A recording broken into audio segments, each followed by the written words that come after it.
En una sorprendente transformación económica, los trabajadores manuales como fontaneros y emprendedores de back están alcanzando estatus de millonarios en América. Según un informe del Wall Street Journal, el sector de servicios del hogar está generando riqueza a un ritmo vertiginoso.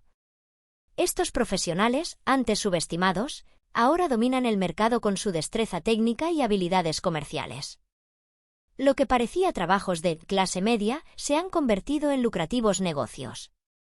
Esta tendencia desafía las percepciones tradicionales sobre la riqueza y el éxito.